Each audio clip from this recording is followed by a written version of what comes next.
चलिए एक बहुत ही ज़बरदस्त और मोटिवेशनल स्पीच के जो खास आइडियाज़ हैं ना, उनको लेते हैं और उन्हें एक्शन लेने के लिए एक सीधे साधे फ्रेमवर्क में डालते हैं। तो ठीक है, आज हम इस सफ़र पे निकलने वाले हैं। एक ऐसा सफ़र जो हमें उस एहसास से जहां हम फंसा हुआ महसूस करते हैं वहां तक ले जाएगा जहां हमें कोई रोक नहीं सकता।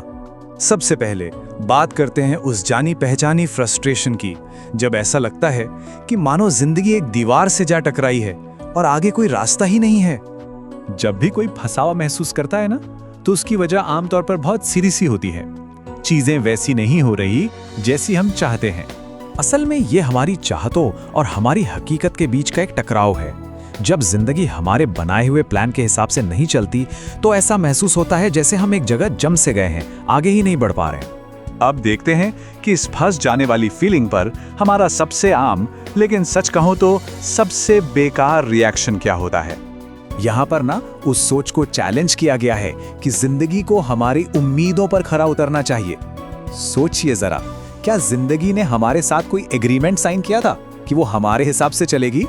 तो सबसे जरूरी बात यह है कि जिंदगी को दोष देना हमें और कमजोर बनाता है।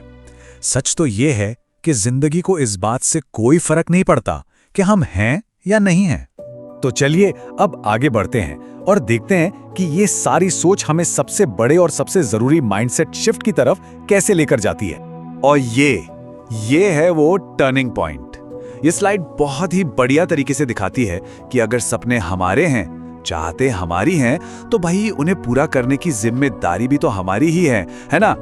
मैसेज एकदम साफ है। जिंदगी को या किसी और को कोसना बंद कीजिए और सारा ध्यान इस बात पर लगाइए कि खुद को इतना काबिल कैसे बनाया जाए कि जो चाहा है उसे हासिल कर सके। अच्छा, तो एक बार जब हम जिम्मेदारी ले लेते हैं, तो अगला कदम होता है अपनी मेंटल एनर्जी को सही जगह पर लगाना।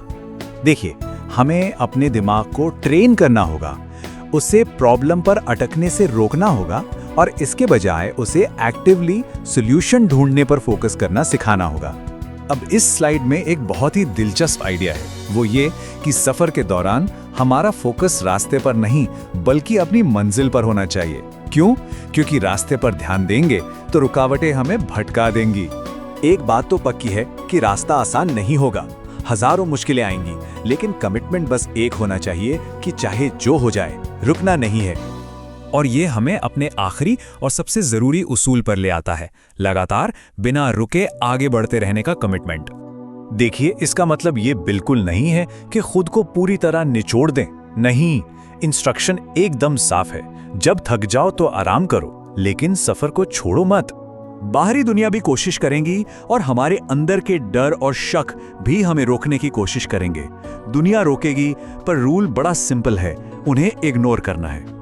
तो चाहे हालात कुछ भी हो, चाहे चुनौती कितनी ही बड़ी क्यों न हो, सबसे जरूरी काम बस एक है, आगे बढ़ते रहना, बस चलते रहना।